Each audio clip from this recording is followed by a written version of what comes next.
Hello friends, मैं आज़ाद sir आपको आपके अपने YouTube channel mentor study point में स्वागत है। जैसा कि दोस्तों आप जानते हैं कि मैं आप लोगों के लिए एक नया सीरीज स्टार्ट किया हूं, जिसमें हम इतिहास के विविध क्वेश्चनों की चर्चा करते हैं और लगभग डेली 2 दिनों से बात चल रही है, सीरीज चल रहा है। पहले दिन हमने 25 क्वेश्चन, कल हमने 30 क्वेश्चन और आज भी हम 30 क्वेश्चन आपको लेकर के आए हैं, जो आपके लिए संभवतः फायदे की चीज़ होगी और उसी का हम लोग डिस्कस करेंगे। तो चलिए दोस्तों, हम लोग बात करते हैं आज टोटल जो हमने 55 क्वेश्चन डिस्कस किया था, उससे आगे आज हम बात करते हैं 85 क्वेश्चन हम लोग आज डिस्कस करेंगे। 85 तक पहुँचेंगे, यानी टोटल 85 क्वेश्चन हो जाएंगे हमारे। दोस्तों, अगर आप में से कोई व्यक्ति चैनल से नए जुड़े हुए हैं तो प्लीज़ चैनल को सब्सक्राइब कर दीजिए और अपने दोस्तों के बीच में ज़्यादा से ज़्यादा शेयर करने का प्रयास कीजिए। और जो पुराने लोग हैं वो भी अपने दोस्तों के बीच में इसे शेयर करें और ज़्यादा से ज़्यादा चैनल को सपोर्ट करने का प्रयास करें और अंत तक वीडियो को देखने का प्रयास करें, ताकि आपको पूर्ण रूप से सफल समझ में आ जाए। चलिए दोस्तों, तो सबसे पहले क्वेश्चन हम लोग चर्चा करते हैं। कह रहा है कि भगवान महावीर की मृत्यु कहाँ हुई थी। ये क्वेश्चन आपका पूछा गया है। तो भगवान महावीर की मृत्यु पावापुरी में हुई थी। अब देखो दोस्तों, पावापुरी क्या है, तो देखिए 16 महाजनपद हम लोग प्राचीन काल में पढ़ते हैं। उसी 16 महाजनपद में से एक महाजनपद था जिसका नाम था मल्ल, और उसी मल्ल की 2 राजधानियां थी, पावापुरी और कुशीनगर। मल्ल आज गोरखपुर के आस में पड़ता है वर्तमान में। तो उसी की 2 राजधानियां थी, एक थी पावापुरी और दूसरी थी कुशीनगर। उसी पावापुरी में महावीर की मृत्यु हुई थी और कुशीनगर में महात्मा बुद्ध की मृत्यु हुई थी। ठीक है दोस्तों, तो क्लियर हो गया। अगर देखा जाए ऑप्शन की बात, तो स्वर्ण बेलगोला तो उसलिए प्रसिद्ध, जहाँ पे चंद्रगुप्त मौर्य ने अपनी ज्ञान लिया था, वहाँ जाकर अपनी मृत्यु को प्राप्त किया था। कुंडग्राम महावीर के जन्म से संबंधित है और लुम्बिनी जो है वो बुद्ध के जन्म से संबंधित है। चलिए दोस्तों, आगे बात करते हैं हम लोग। कनिष्क की राजधानी थी। अब देखिए, इसमें कनिष्क की राजधानी पुरुषपुर मानी जाती है, लेकिन याद रखिए कनिष्क की 2 राजधानियां थी जब भारत में कुषाण शासक के महान राजा, कुषाण वंश के महान राजा कनिष्क जब शासन कर रहा था, जो महायान को मानने वाला था बौद्ध धर्म में, इसकी 2 राजधानियां थी भारत में। एक थी राजधानी पुरुषपुर, जिसे आज हम लोग पेशावर कहते हैं, और एक राजधानी थी मथुरा, जो भारत में थी। 2 जगहों से वो अपने साम्राज्य को क्या कर रहा था, नियंत्रित कर रहा था। ठीक है दोस्तों, अब हम लोग बात कर रहे हैं इस प्रश्न की, जिसमें पूछ रहा है कि लेखक और पुस्तक के निम्नलिखित जोड़ों में से कौन सा सही नहीं है। तो देखो दोस्तों, मुद्रा राक्षस, अब इधर से पहले हम इधर मिलाएंगे। मुद्रा राक्षस जो किताब है, उसकी रचना किसने की थी, विशाख दत्त ने की थी, ये बिल्कुल सही है। अर्थशास्त्र की रचना कौटिल्य ने किया था, ये भी बिल्कुल सही है। और इंडिका की रचना मेगास्थनीज ने की थी, ये भी सही है।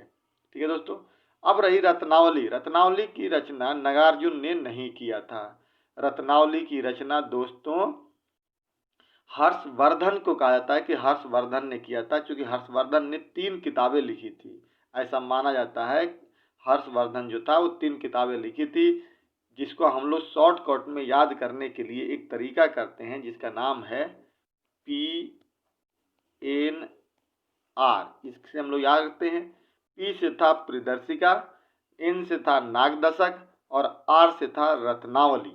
यानी ये माना जाता है कि PNR जैसे होता है ना, टिकट का PNR नंबर होता है, ठीक इसी प्रकार याद करने के लिए कि हर्षवर्धन ने 3 किताबें लिखी थी, जिस किताब का नाम था PNR, यानी प्रिदर्शिका, नागदशक और रत्नावली। तो इस प्रकार से दोस्तों ये यहाँ पे नागार्जुन द्वारा लिखा हुआ नहीं था, तो गलत हो गया। आगे दोस्तों बात कर रहे हैं, कह रहा है कि पृथ्वीराज रासो निम्नलिखित में से किसने लिखा था, तो चंदवरदाई ने लिखा था। किसने लिखा था, चंदवरदाई। अब कह रहा है दोस्तों कि निम्नलिखित में से किस राजपूत शासक ने भोपाल शहर की स्थापना की थी। तो राजा भोज नाम का एक व्यक्ति था, ये राजपूत काल का क्वेश्चन है दोस्तों। इसी ने भोपाल नामक शहर की स्थापना की थी राजा भोज द्वारा। अब कह रहा है कि निम्नलिखित में से कौन सी महिला भारत से विदेश में नियुक्त की गई प्रथम महिला राजदूत थी। तो विजय लक्ष्मी पंडित थी। ठीक है दोस्तों, याद रखना, ये पहली महिला जो तो इसका नाम था विजय लक्ष्मी पंडित। अब क्वेश्चन पूछ रहा है कि निम्नलिखित में से किसका संबंध आजाद हिंद फौज से नहीं था, यानी जिस आजाद हिंद फौज की स्थापना सुभाष चंद्र बोस ने की थी सिंगापुर में, उससे संबंध किसका नहीं था। तो सुभाष चंद्र बोस भी थे, रास बिहारी भी थे, मोहन सिंह भी थे, भगत सिंह इससे संबंधित नहीं थे, क्योंकि आजाद हिंद फौज की स्थापना 1940 के बाद 42 में की गई थी सिंगापुर में, जबकि भगत सिंह की मृत्यु तो बहुत पहले ही 1931 में हो चुकी थी। ठीक है दोस्तों, तो इस प्रकार से इसमें भगत सिंह नहीं थे। इस तरह से भी क्वेश्चन हम बना सकते हैं। डिस्कशन का मतलब दोस्तों यही होता है। अब कह रहा है कि बाल, पाल तथा लाल अत्यंत प्रमुख नेता थे, किसके, तो कांग्रेस के थे, गरम दल के नेता थे ये। ठीक है, लाल, बाल, पाल का मतलब होता है बाल गंगाधर तिलक, पाल का मतलब होता है बिपिन चंद्र पाल, और लाल का मतलब होता है लाला लाजपत राय। ये तीन लोग थे जो गरम दल के नेता थे कांग्रेस में। ठीक है दोस्तों, अब कह रहा है चंपारण सत्याग्रह का संबंध किससे था, तो नील विद्रोह से था, जो 1917 में गठित हुआ था, और वहां पर गांधी जी गए भी थे। ठीक है दोस्तों, अब क्वेश्चन कह रहा है कि निम्नलिखित में से किसने सभी तीनों गोल मेज सम्मेलन में भाग लिया था। कहा जाता है कि 3 गोल मेज सम्मेलन हुए थे। ठीक है, ये रिपीट भी करने लगा क्वेश्चन को। एक हुआ था जिसमें हमने पिछले क्वेश्चन में पढ़ा था कि द्वितीय गोल मेज सम्मेलन में भाग कौन लिया था, तो गांधी जी भाग लिए थे। और 3 गोल मेज सम्मेलन हुआ था, तीनों में भाग लेने वाले व्यक्ति थे डॉक्टर भीम आर अम्बेडकर, भीमराव अम्बेडकर जो थे, तीनों में भाग लिए थे। 1930, 31 और 32 3 वर्षों में 3 गोल मेज सम्मेलन हुए थे। अब दोस्तों कह रहा है लाला लाजपत राय किसके विरुद्ध प्रदर्शन कर रहे थे जब वे पुलिस की नृशंसता का शिकार हो गए थे, तो वो था साइमन कमीशन। जब साइमन कमीशन हिंदुस्तान में 1927 ईस्वी में आया था, तो उसी का विरोध हो रहा था। तो लाहौर में उसी का विरोध कर रहे थे लाला लाजपत राय, और साइमन कमीशन गो बैक के नारा के साथ उसका विरोध कर रहे थे। तभी जाकर के लाठियों के चार्ज से वहां पे जो पुलिस अधिकारी था जिसका नाम सैंडर्स था, उसी सैंडर्स के आदेश पर लाठी चार्ज हुई थी और वहां पे उनकी मृत्यु हो गई थी। तो साइमन कमीशन का विरोध कर रहे थे। ठीक है दोस्तों, निश्चित तौर पर समझ में आ रहा होगा। अकबर के दरबार में सबसे प्रसिद्ध संगीतकार तानसेन का मूल नाम रामतनु पांडे था। क्या नाम था जी, रामतनु पांडे था।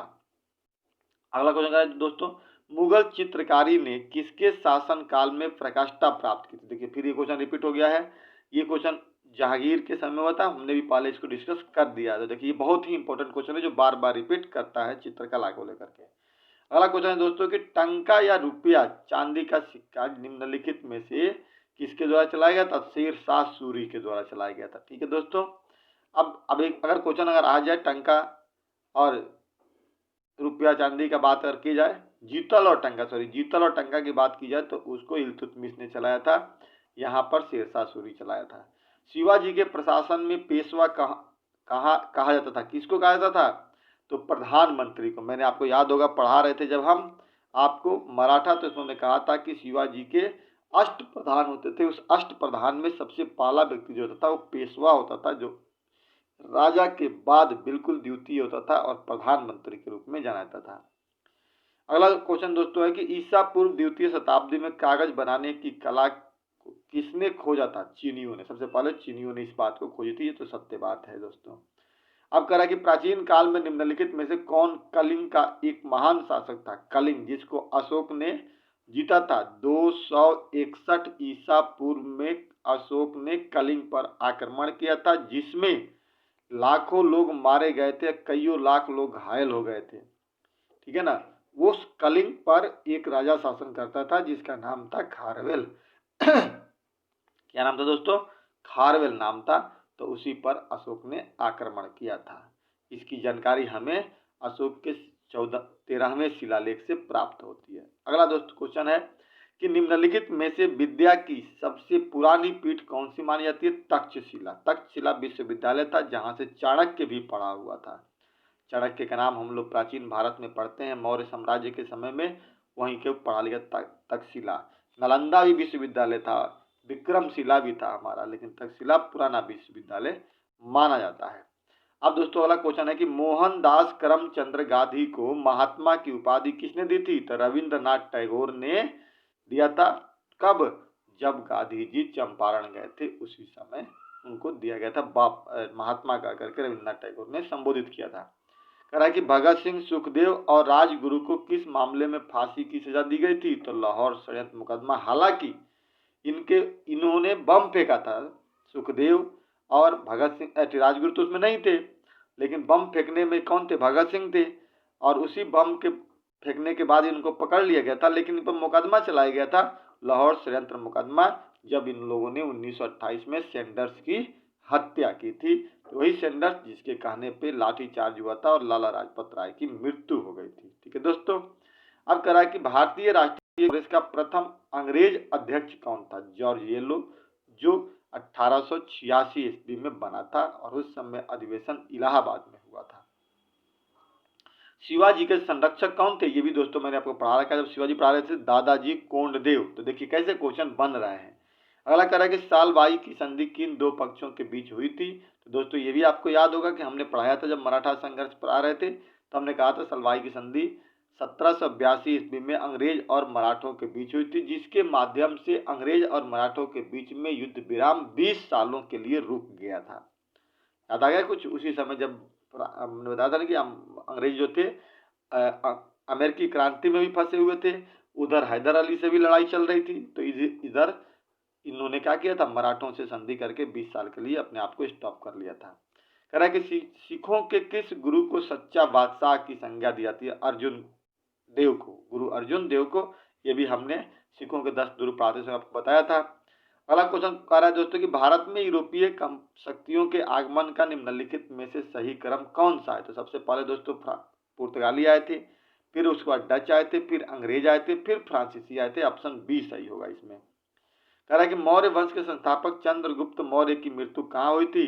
तो देखो दोस्तों इसमें मैसूर अगर दे दिया है तो कोई गलती नहीं है। ठीक है, मैसूर तो राज्य उस समय था, और वहीं पर एक जगह था जिसका नाम था स्वर्ण बेलगोला, उसी में उसकी मृत्यु हुई थी। अगला कह रहे हो प्राचीन भारत के महान चिकित्सक चरक का संबंध किस शासक के दरबार से था? कनिष्क के समय में चरक था, जिसने चरक संहिता को लिखा था, उसके अष्टप्रधान का मेंबर भी था। संसद के दोनों सदनों की संयुक्त बैठक कौन बुलाता है? राष्ट्रपति बुलाता है। दोस्तों ये मिस्टेक से यहाँ पे पॉलिटी का क्वेश्चन टाइप हो गया है। ठीक है दोस्तों, तो ये राष्ट्रपति बुलाता है संयुक्त अधिवेशन, लेकिन बुलाता तो है लेकिन संबोधन करता है आपको कौन करता है? संबोधन स्पीकर करता है। इसकी चर्चा हम लोग करेंगे। गलती से यहाँ पे प्रिंट हो गया है। अब कह रहा है कि अशोक के शिलालेखों को सबसे पहले किसने पढ़ा था? जेम्स प्रिंसप ने 1838 ईस्वी में इसे पढ़ा था। पढ़ करके अशोक के अभिलेख को समझने का प्रयास किया था। अगला क्वेश्चन दोस्तों है और लास्ट क्वेश्चन है कि आधुनिक भारतीय शिक्षा पद्धति की आधारशिला रखी गई थी तब वुड्स के संदेश यानी चार्ल्स वुड्स के माध्यम से 1854 में जो हमने शिक्षक का डेवलपमेंट पढ़ाया था शिक्षा का, तो हमने उसमें भी बता रखा था आपको कि 1854 में वुड डिस्पैच आया था, यहीं से हमें शिक्षा पद्धति की शुरुआत हुई थी। तो दोस्तों इस प्रकार से आज 3 वीडियो के माध्यम से मैंने आप लोगों को 85 क्वेश्चन हमने सॉल्व करा दिया। 500 का सीरीज है ये दोस्तों, देखते हैं तब तक हम लोग इसको करते हैं जब तक हमारा काम ऑनलाइन शुरू नहीं हो जाता है। ठीक है दोस्तों, अगर आपको फायदा मिले इससे और आपको लगता है कि सही है तो बिल्कुल आप कमेंट कीजिए दोस्तों। आज कमेंट करने से हमें भी कुछ फायदा होता है। ठीक है दोस्तों, तो चलिए हम लोग बात करते हैं, इसी पर वीडियो समाप्त करते हैं। जय हिंद, जय भारत।